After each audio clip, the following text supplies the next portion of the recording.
하늘에서 들린 소식이라는 제목으로 말씀을 전하려고 합니다. 믿음의 모델이 되는 사람을 우리가 손꼽는다면 아브라함입니다. 오늘 본문은 아브라함의 삶의 가장 큰 위기와 시련의 순간이 오늘 본문의 상황입니다. 한번 넘겨줄래요?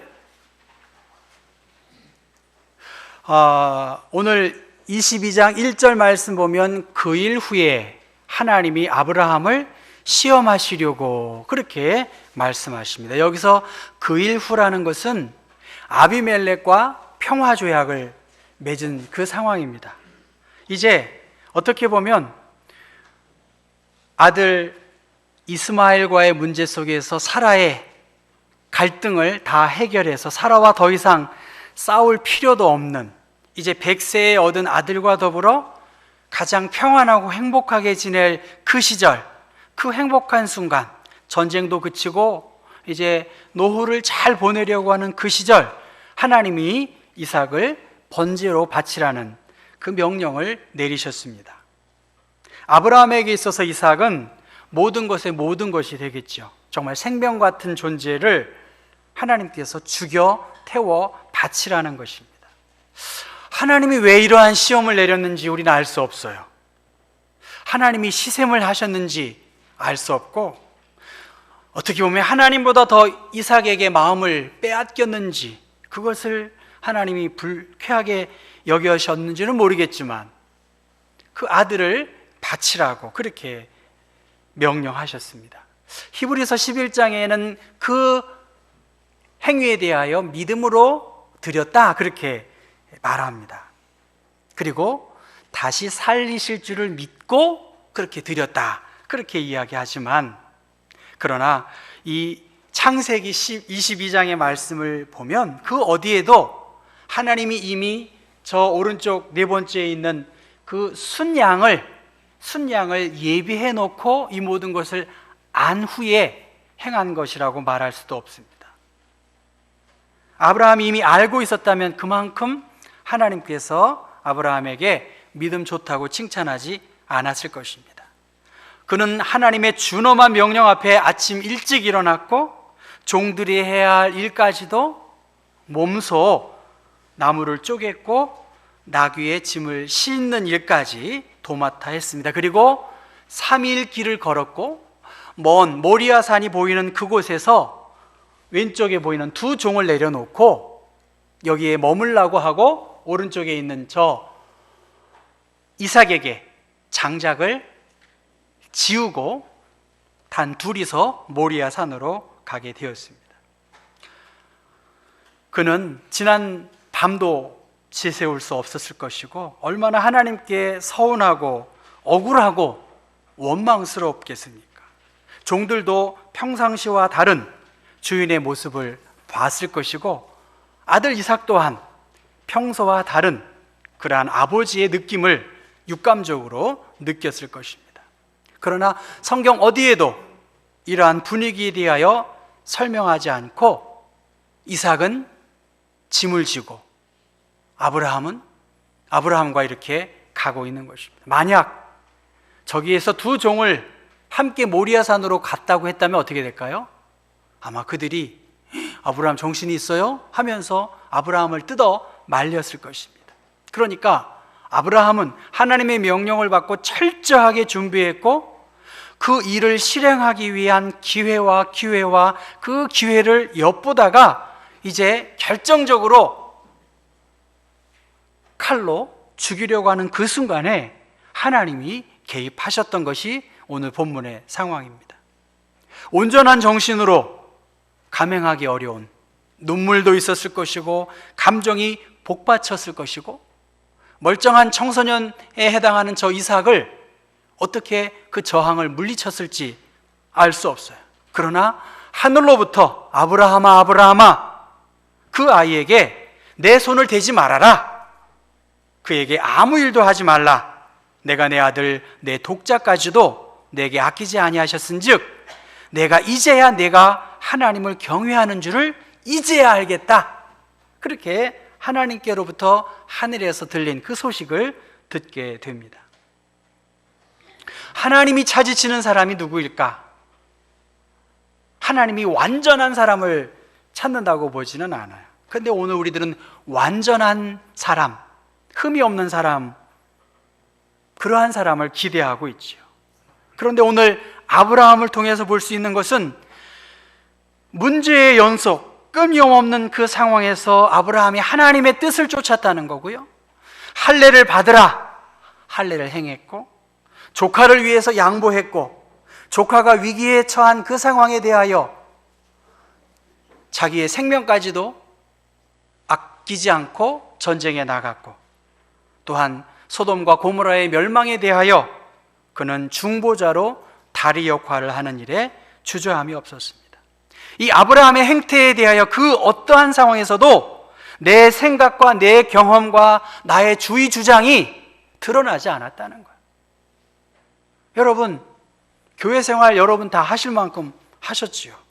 다 생각이 있고 주관이 있습니다. 근데 이것을 넘기지 못하니까 하나님께서 은혜도 주시고 하나님께서 기회를 주셨는데 이 변곡점을 살리지 못해서 믿음에 실족하는 경우가 많이 있는 것을 우리는 알고 있습니다. 예수님께서도 겟세마네 동산에서 아빠, 아버지요, 아버지께서 원하시면 나의 생각과 뜻을 접을 테니 아버지의 뜻을 이루어 주십시오. 내 원대로 마옵시고 아버지의 원대로 해달라고 예수님께서 간곡하게 기도하셨습니다.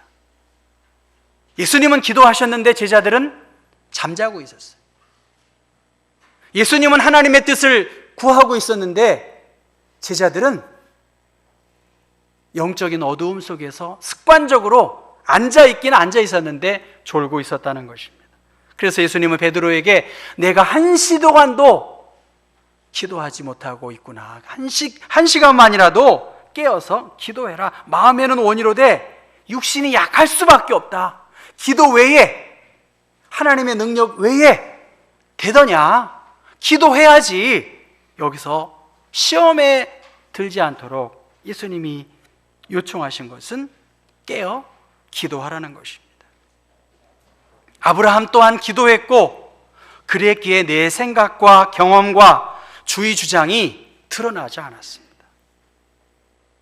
사도행전 1장의 말씀 보면 가롯 유다를 대신한 제자를 뽑기 위해 요셉과 마띠아를 뽑았고 그 중에서 마띠아가 뽑혔습니다. 그는 봉사와 사도의 직무를 대신하는 자로 아낌없이 쓰임받았습니다. 여러분, 다른 사람이 아니라 예수님의 12사도 안에 든다는 것은 영광 중에 영광 아니겠습니까? 그런데 제가 만약에 요셉이라면 너무나 억울하고 서운했을 것 같아요. 2명 중에 1명이 안 됐으니까. 그럼에도 불구하고 봉사하고 사도의 직무를 대신할 사명이 있었기 때문에 요셉이 불평하거나 원망했다는 내용은 없습니다. 사도행전 6장의 말씀 보면 7집사를 세웠습니다. 왜 사람을 세울까? 사도들이 기도하는 일과 말씀 사역에 힘쓰도록 협력하기 위해서 7집사를 세운 것입니다. 그 7집사의 기준은 무엇입니까?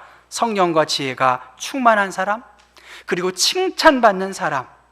그래서 사도들이 그들을 위해 기도하고 안수했고 하나님의 말씀이 점점 왕성하여 예루살렘에 있는 제자의 수가 더 심히 많아졌고 허다한 제사장의 무리도 이 도에 복종했다라고 말합니다. 사람을 세우는 일, 그것이 하나님의 뜻 안에서 진행되었기 때문에 이러한저러한 잡음이 없어요. 왜 사람이 선출되지 않을까? 그것을 하나님의 뜻이라고 말하기도 하지만 인간의 개인의 욕심과 감정이 사로잡혔기 때문에 많은 부분에 대해서는 우리의 책임이 있는 거예요.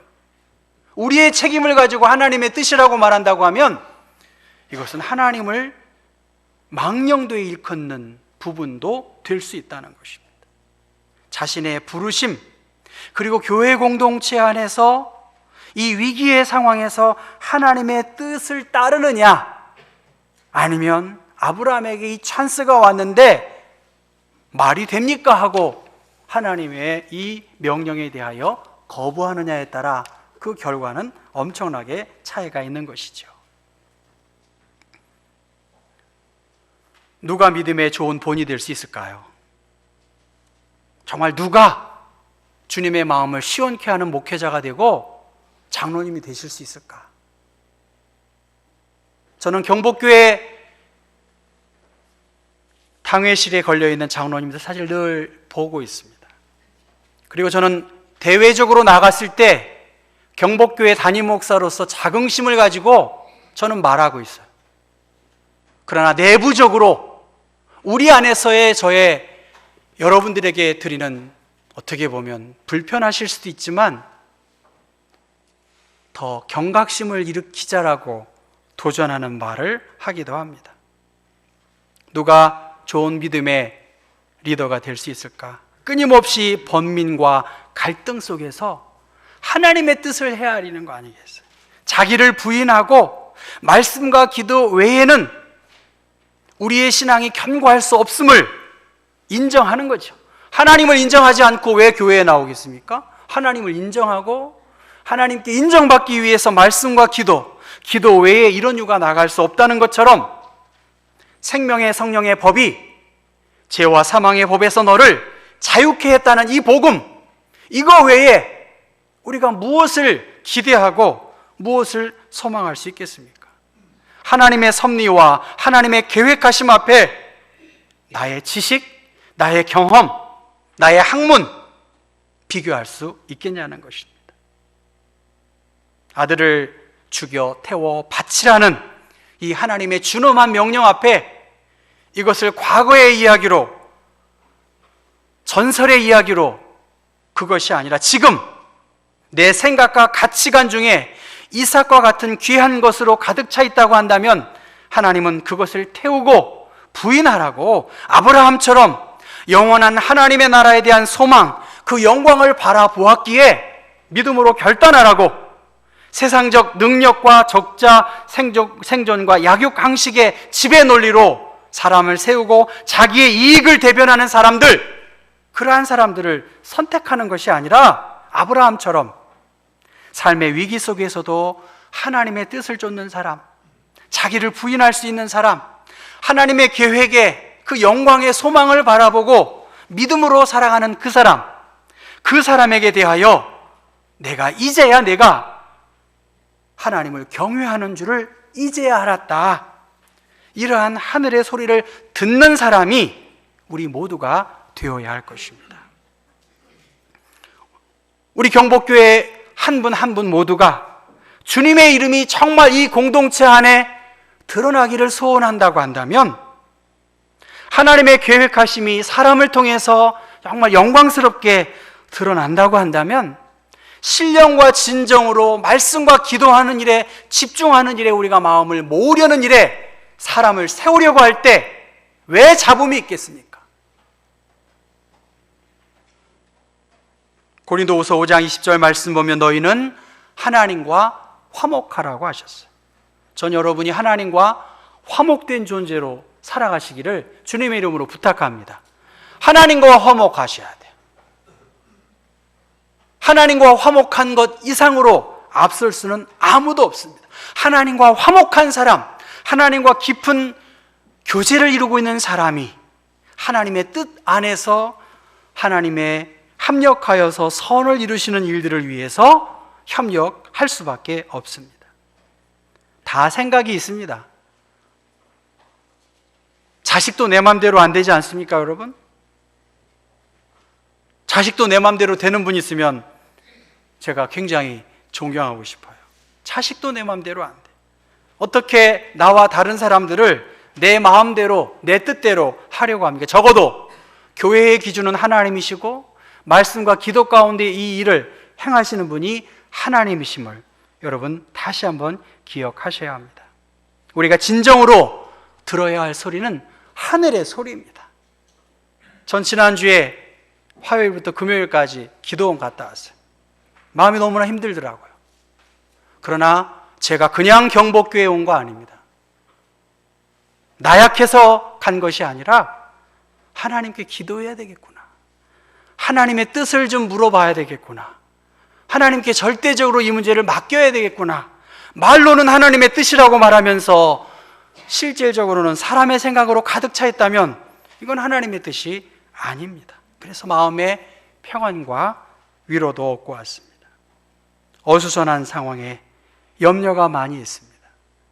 그러나 여러분, 내가 하나님을 경외하는 사람이구나, 하늘로부터 이러한 음성을 들으시고 누군가로부터 또 누군가에게 당신은 정말 하나님을 경외하는 하나님의 사람이야, 당신으로 인해 우리 경복교회가 더 큰 기쁨이 있고 더 행복할 거야, 그러한 좋은 화해와 화목, 그리고 서로를 협력하는, 서로의 다름을 인정하는 그러한 좋은 성도들, 복된 우리 경복교회 되기를 주님의 이름으로 부탁합니다.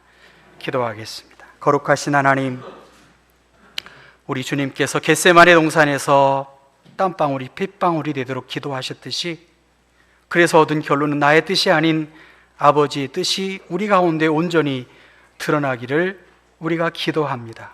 하나님과 화목한 존재로 살아가기를 소원합니다.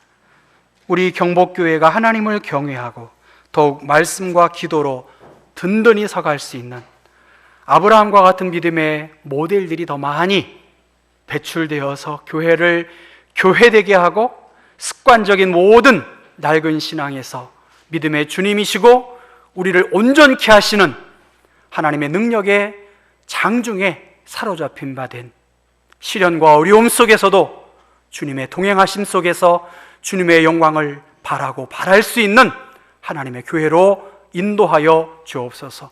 악한 영이 틈타지 않게 하시고 우리 주님이 주님 되심을, 주인 되심을 우리 눈으로 보게 하시고 입으로 찬송하며 감사하게 하여 주옵소서. 예수 그리스도의 이름 받들어 기도했습니다.